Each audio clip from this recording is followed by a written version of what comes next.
வணக்கம் நண்பர்களே, எஸ்என் பக்தி டைம்ஸ்க்கு உங்களை அன்புடன் வரவேற்கிறோம். வாழ்க்கையில் சிலருக்கு மட்டும் அவர்கள் நினைத்த அத்தனை விஷயங்களும் கிடைப்பதை நீங்கள் பார்த்திருப்பீர்கள். நினைத்த மாதிரியான வாழ்க்கை முறை, உறவுகள், வாய்ப்புகள் என எல்லாமே அவர்களுக்கு கிடைத்திருக்கும். அவர்கள் ஒன்றை நினைத்தால் அதை நிச்சயம் அடைந்திருப்பார்கள். அவர்களை பற்றி யோசிக்கும் போது உங்களுக்கு என்ன தோணும்? அவங்க பிறக்கும் போதே அதிர்ஷ்டத்தோட பிறந்துட்டாங்கப்பா அப்படின்னு தானே. ஆனால் இன்று நான் இங்கு சொல்ல போகும் இந்த 10 விஷயங்களையும் உங்கள் வாழ்க்கையில் பின்பற்ற தொடங்கினால் நீங்களும் எல்லாமே கிடைக்கப்பெற்ற ஒரு அதிர்ஷ்டசாலியாக மாறலாம். உங்கள் அதிர்ஷ்டத்தை பார்த்து மற்றவர்கள் பொறாமைப்பட்டாலும் ஆச்சரியப்படுவதற்கு இல்லை. இந்த வீடியோவில் நான் சொல்ல போகும் அந்த 10 டிப்ஸ்களையும் கண்டிப்பாக கடைசி வரை கவனியுங்கள். அந்த டிப்ஸுக்கு அப்புறமா போனஸாக 2 டிப்ஸ்களும் சேர்த்தே கொடுத்திருக்கிறேன். அது நிச்சயமாக உங்கள் வாழ்க்கையில் அதிர்ஷ்டத்தை எளிதாக கொண்டு வந்து சேர்க்கும். மேனிஃபெஸ்டேஷன் அப்படின்னா என்னன்னா, நாம் நினைத்ததை அப்படியே அடைவதுதான். இந்த மேனிஃபெஸ்டேஷனுக்கு நம்முடைய ஆற்றல், எனர்ஜி ரொம்ப முக்கியம்.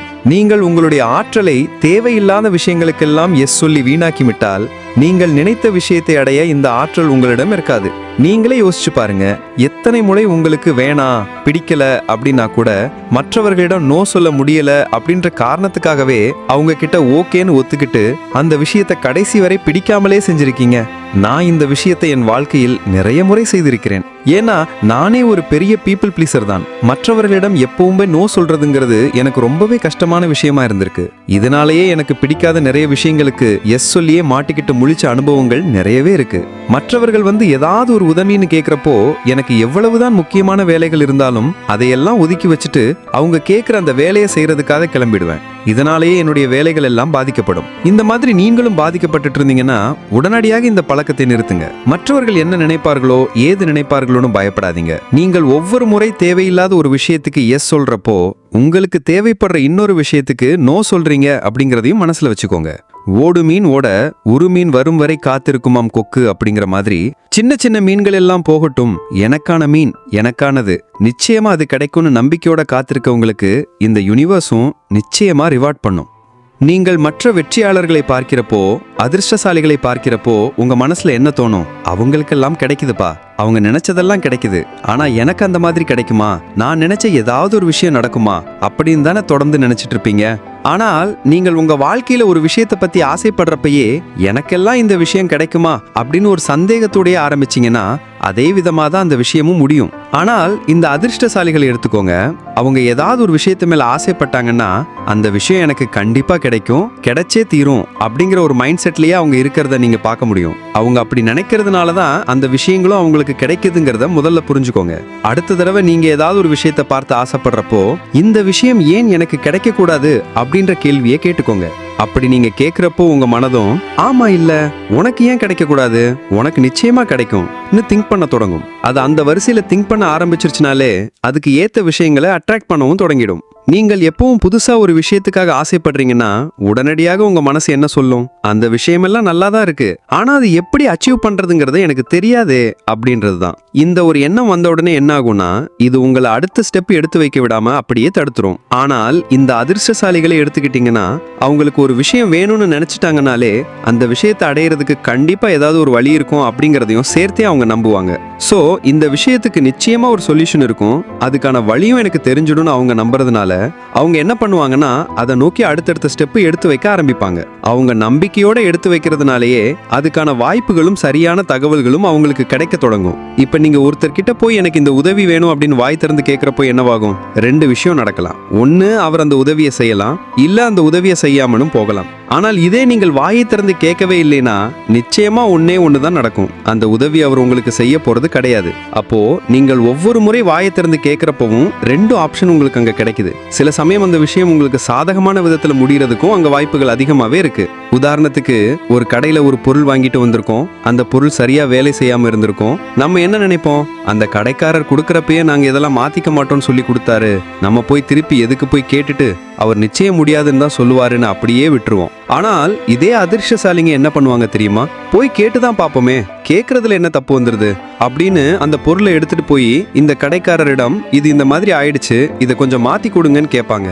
கேட்டா பல சமயங்கள்ல அந்த கடைக்காரர் மாத்தி கொடுக்கறதையும் நம்ம பார்த்திருக்க முடியும். இது எதனால நடந்துச்சு? அவங்க வாய் திறந்து கேட்டதுனால. நிறைய பேர் செய்யற மிஸ்டேக் என்னன்னா, உங்க வாழ்க்கையில ஏற்பட்ட எதிர்மறை அனுபவங்களை ரொம்ப அதிகப்படுத்தி மிகைப்படுத்தி மற்றவர்களிடம் தொடர்ந்து சொல்லிக்கொண்டே இருப்பார்கள். என் வாழ்க்கையில நான் எவ்வளவு கஷ்டங்களை தெரியுமா அனுபவிக்கிறேன், எனக்கு மட்டும் எவ்வளவு சிக்கல்கள் தெரியுமா, நான் நினைச்ச விஷயங்கள் மட்டும் எனக்கு உடனடியே எப்பவுமே கிடைச்சதே கிடையாது, தாமதமாகி கடைசி வரைக்கும் இழுத்தடிச்சுதான் எனக்கு கிடைச்சிருக்கு அப்படிங்கிற மாதிரி அவங்க வாழ்க்கையை பற்றி தொடர்ந்து இந்த எதிர்மறை வார்த்தைகளை வச்சு பேசிக்கிட்டே இருப்பாங்க. இந்த மாதிரி நீங்க சொல்றப்போ என்ன பண்றீங்கன்னா, இந்த எதிர்மறை அனுபவங்கள் திரும்ப திரும்ப உங்க வாழ்க்கையில் நடக்கிறதுக்கு ஒரு மேடை அமைச்சு கொடுத்துறீங்க. ஆனால் அதிர்ஷ்டசாலிகள் அவங்களுடைய வாழ்க்கையை பற்றி பேசும்போதே அவங்க எவ்வளவு லக்கின்னு சொல்லுவாங்க. அவங்களுக்கு எப்படி விஷயங்கள் சீக்கிரமா நடந்துச்சு, ஈஸியா கிடைச்சிருது அப்படிங்கறத பத்தி தான் அவங்க பேசுவாங்க. அவங்க வார்த்தைகள் இருந்தே அவங்களுடைய வாழ்க்கை என்ன விதமா பாசிட்டிவா போயிட்டு இருக்குங்கிறத நீங்க பார்க்க முடியும். இந்த மாதிரி ஒரு கிரீடத்தை நீங்கள் கற்பனை பண்ணும்போதே என்னவாகும்னா, உங்களுடைய மனப்பான்மையும் சரி, உடல் அமைப்பும் சரி, நீங்கள் நடந்து கொள்ளும் விதமும் சரி, எல்லாமே வேற விதமா மாறுறத கவனிக்க முடியும். நம்ம கலாச்சாரத்துல பொதுவா சொல்லப்படுறது என்னன்னா, ஒருத்தர் சில விஷயத்தை செய்ய தயங்குறாங்க, இதெல்லாம் நான் செய்ய மாட்டேன் அப்படின்னு சொன்னா உடனே, ஏன் உன் தலையில இருக்கிற கிரீடம் இறங்கிருமா அப்படின்னு கேட்கறது நீங்க பார்த்திருக்கலாம். இந்த கிரீடத்தை நாம் ஒரு அகங்காரத்தோடும் அகம்பாவத்தோடும் நாம் அசோசியேட் பண்ணி பழகிட்டோம். ஆனால் நீங்கள் இன்றிலிருந்து இதே கிரீடத்தை தன்னம்பிக்கையோடும் வளத்தோடும் அசோசியேட் பண்ணி பார்க்க போறீங்க. எப்பெல்லாம் நீங்கள் தாழ்வாக உணர்கிறீர்களோ உடனடியாக அந்த கிரீடத்தை எடுத்து உங்க தலையில வச்சுக்கோங்க. அந்த விதமா வெளியில போங்க, மற்றவர்கள்ட்ட பழகுங்க. அந்த மாதிரி பழகிறப்போ என்னவாகும்னா, நீங்கள் உங்களை பற்றி ஒரு நல்ல உயர்வான எண்ணத்திலிருந்து பழக தொடங்குவீர்கள்.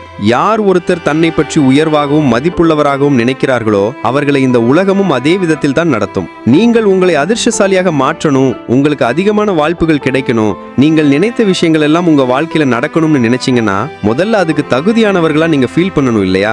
அதை ஃபீல் பண்ண வைக்கக்கூடியதுதான் இந்த சுய அன்பு. இந்த சுய அன்போட நீங்கள் இருக்கும்போது தான் நான் இதுக்கு முன்னாடி சொன்ன விதமா மற்றவர்களிடம் உங்களுடைய தேவைகளை வாய் திறந்து கேட்பீங்க.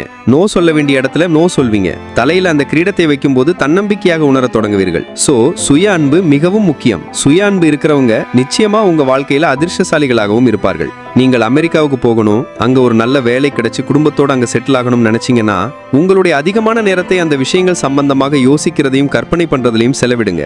அமெரிக்காவிலிருந்து விளாக் போடுபவர்களின் வீடியோக்களை பாருங்க, அது சம்பந்தமான தகவல்களை போய் படிங்க.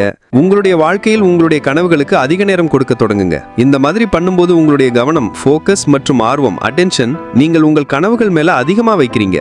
இதுவே என்ன பண்ணிடும்னா அந்த கனவுகளுக்கு அதிகமாக ஆற்றல் ஊக்கமும் கொடுக்க தொடங்கிடும். உங்களுடைய அதிர்வும் அதிகரிக்கும். அந்த கனவுகள் எளிதாக உங்க வாழ்க்கையில் வெளிப்படவும் தொடங்கிடும். அதை விட்டுட்டு அமெரிக்காவில் போய் செட்டில் ஆகணும்னு நினைச்சிட்டு இன்னைக்கு என்னுடைய வாழ்க்கை இவ்வளவு பரிதாபமா இருக்கே அப்படிங்கிறது மேல மட்டுமே நீங்க கவனம் வச்சுட்டு இருந்தீங்கன்னா இந்த பரிதாப வாழ்க்கை தான் தொடர்ந்து கொண்டே இருக்கும். நீங்கள் தனியாக ஒரு நோட்டு போட்டு உங்க வாழ்க்கையில எப்பெல்லாம் நீங்கள் அதிர்ஷ்டமாக உணர்ந்திருக்கிறீர்களோ, எப்பெல்லாம் அதிர்ஷ்டவசமாக உங்களுக்கு நிறைய விஷயங்கள் நீங்கள் எதிர்பார்க்காமலே கிடைத்திருக்கிறதோ அந்த விஷயங்கள் எல்லாத்தையும் எழுத தொடங்குங்க. அந்த நோட்ல அதை எழுதுவதோடு மட்டுமல்லாமல் அதை அடிக்கடி எடுத்து படிக்கவும் செய்யுங்கள். இந்த மாதிரி நீங்கள் செய்யும் போது உங்களுடைய மனதில் நீங்கள் எவ்வளவு அதிர்ஷ்டசாலிங்கிற விஷயம் மேலும் மேலும் ஆழமாக பதிய தொடங்கும். என்னைக்காவது ஒரு சந்தர்ப்பத்துல என்னடா நம்மளுக்கு நம்ம நினைச்சது எதுவும் நடக்க மாட்டேங்குதே, நம்ம ஒருவேளை நிஜமாவே அதிர்ஷ்டசாலி இல்லையோ அப்படின்ற சந்தேகம் வந்ததுன்னா அப்ப இந்த நோட்டை எடுத்து ஏற்கனவே நடந்த அதிர்ஷ்டமான விஷயங்களை நினைவுபடுத்தி பாருங்க. உடனடியாக உங்களுடைய மனது நீங்கள் எவ்வளவு அதிர்ஷ்டசாலி என்பதை உங்களுக்கே காட்டும். நம்முடைய உண்மையான குணம்ங்கிறது நாம் மறுப்புகளை எப்படி கையாளுகிறோம் என்பதிலிருந்தே தெரிந்து கொள்ளலாம். நாம் பார்த்து கொண்டிருக்கும் இந்த அதிர்ஷ்டசாலிகளை எல்லாரும் எடுத்துக்கிட்டோம்னா அவங்க வாழ்க்கையிலே மறுப்புகளே இல்லையா, அவங்க ஆசைப்பட்டது எதுவுமே கிடைக்காமல் போனதே கிடையாதா அப்படின்னா நிச்சயமா இருக்காது. அவங்க வாழ்க்கையிலே அவங்க நிறைய மறுப்புகளை சந்திச்சிருப்பாங்க, ஏமாற்றங்களை சந்திச்சிருப்பாங்க. என்ன ஒரு வித்தியாசம்னா அவங்க அந்த மறுப்புகளை ரொம்ப தனிப்பட்ட விதத்துல எடுத்துக்கொண்டிருக்க மாட்டாங்க. ஒரு மறுப்பு வந்த உடனே என் வாழ்க்கையே இப்படிதான், என்னை எல்லாருமே நிராகரிச்சிடுறாங்க அப்படின்னு அதை ஒரு மொத்த வாழ்க்கை கதையாக அவங்க மாட்டியிருக்க மாட்டாங்க. இந்த மறுப்பு வந்த உடனே எனக்கு எந்த ஒரு நல்ல விஷயமுமே இப்படிதான் கிடைக்க மாட்டேங்குது, இது எதுக்குமே நான் தகுதியானவன் இல்ல அப்படின்னு அவங்களே குறைச்சிக்க மாட்டாங்க, மிதிக்க மாட்டாங்க. அந்த மறுப்பு நிலையிலே அவங்க அதிக நேரமும் தங்குவதும் கிடையாது. நாம் எல்லாருமே தெரிந்து கொள்ள வேண்டிய விஷயம் என்னன்னா, இந்த மறுப்புங்கிறது திசை மாற்றம் தான். இந்த பிரபஞ்சம் சில விஷயங்களை நமக்கு மறுக்கும் போது, கொடுக்காமல் தாமதப்படுத்தும் போது நாம் அதை ஒரு திசை மாற்றமாக வேற ஒரு திசையை நோக்கி இந்த பிரபஞ்சம் நம்மை வழி நடத்துகிறது அப்படின்னு எடுத்துக்கிட்டோம்னா ஒவ்வொரு மறுப்பிலும் நாம் இவ்வளவு தூரம் மனம் கலங்கி நிற்க மாட்டோம். இந்த உறுதிமொழி என்ன தெரியுமா? ரொம்ப சிம்பிளானதுதான். நான் அதிர்ஷ்டசாலி. உங்கள் வாழ்க்கையில் எவ்வளவு நேரம் முடியுமோ இந்த ஒரு வாக்கியத்தை சொல்லிக்கோங்க. ஐ ஆம் லக்கி, ஐ ஆம் லக்கி, ஐ ஆம் லக்கி. இப்படி மட்டும் சொல்லிட்டு ஒரு காரியத்தில் இறங்குங்களேன். அந்த காரியம் எவ்வளவு எளிதாக உங்களுக்கு கை கொடுக்கிறது என்று நீங்களே பார்ப்பீர்கள். நீங்கள் நினைத்து போன காரியம் ஒருவேளை நீங்கள் விருப்பப்பட்டபடி நடக்கலாம், இல்லை அதுக்கு எதிராகவும் நடந்திருக்கலாம். ஆனால் அந்த இடத்திலும் ஐ ஆம் லக்கி, ஐ ஆம் லக்கி, ஐ ஆம் லக்கி என்று சொல்லி பாருங்கள். உங்களுடைய ஆற்றல் நிலை உடனடியாக மாறும். நான் அதிர்ஷ்டசாலி என்கிற இந்த மனப்பான்மை உங்களுக்குள் பதிந்து விட்டால் நாம் இதுக்கு முன்னாடி சொன்ன இந்த 10 பாயிண்ட்ஸையும் உங்களால் எளிதாக பின்பற்ற முடியும். நம்ம நிறைய பேருடைய மனதில் ஒரு எண்ணம் இருக்கும், என்னன்னா அதிர்ஷ்டத்தினால் ஒரு விஷயம் கிடைச்சிடுச்சுன்னா அது ஒரு படி கீழ் தான் அப்படிங்கிற நினைப்பு. இந்த மாதிரி நாம் நினைக்கிறதுனால என்ன பண்ணிடுவோம்னா நாமே இந்த அதிர்ஷ்டத்தை கொஞ்சம் தள்ளி வச்சிடுவோம். நானும் இதே மாதிரி ஒரு மனப்பான்மையுடன் தான் வளர்ந்தவள் தான். என் வாழ்க்கையில் ஏதாவது ஒரு விஷயம் பை லக் ரொம்ப எளிதாக கிடைச்சிடுச்சுன்னா இல்லை இந்த விஷயம் எனக்கு வேணாம், நான் கஷ்டப்பட்டு உழைச்சி செய்கிற விஷயங்கள் மட்டும்தான் எனக்கு வேணும், அதிலிருந்து கிடைக்கிற ரிசல்ட்டை தான் நான் எடுத்துக்கொள்வேன் அப்படின்னு சொல்லி தேவையில்லாமல் கஷ்டப்பட்டுட்டு இருப்பேன். ஆனால் நிஜமாகவே அதிர்ஷ்டம்ங்கிறது இந்த யூனிவர்ஸ் நாம் வேற எங்கேயோ போட்ட ஒரு முயற்சிக்கு ஒரு பதிலை தான் இதன் மூலியமாக கொடுக்கிறது என்பதை புரிந்து கொண்டதுக்கு அப்புறமா நான் இந்த அதிர்ஷ்டத்தை ஒதுக்கி வைப்பது கிடையாது. எந்தெந்த ரூபத்திலெல்லாம் எனக்கு அதிர்ஷ்டங்கள் கிடைக்கிறதோ அதை முழு மனசால் ஏற்றுக்கொள்ள தொடங்கினேன். எப்போ அந்த மாதிரி ஏற்றுக்கொள்ள தொடங்கினனோ அப்பவே என் வாழ்க்கையில் அதிர்ஷ்டங்களும் அதிகரிக்க தொடங்கின. அதை தான் நான் உங்களுக்கும் பரிந்துரைப்பேன். அதிர்ஷ்டத்தில் கிடைக்குது அப்படின்றதுனாலே அதனுடைய மதிப்பை குறைக்காதீர்கள். திறந்த மனதுடன் அதிர்ஷ்டத்தை ஏற்றுக்கொள்ளுங்கள். அப்படி நீங்கள் ஏற்றுக்கொள்ள தான் நீங்கள் மேலும் மேலும் அதிர்ஷ்டசாலியாக மாறத் தொடங்குவீர்கள். இன்று நான் சொன்ன இந்த 10 விஷயங்கள் மற்றும் போனஸ் டிப்ஸ் எல்லாமே பிடித்திருக்கும் என்று நினைக்கிறேன். இதில் எந்த விஷயம் உங்களுக்கு பிடித்திருந்தது என்று எனக்கு கமெண்டில் சொல்லுங்கள். அது மட்டும் இல்லாமல் ஐ ஆம் லக்கி என்று கமெண்டில் டைப் செய்து உடனடியாக அதிர்ஷ்டசாலியாக தொடங்குங்கள். இந்த வீடியோ யாருக்கு உதவும் என்று நினைக்கிறீர்களோ அவர்களுடன் இதை ஷேர் செய்யுங்கள். பாசிட்டிவ் வைப்ஸை பரப்புங்கள்.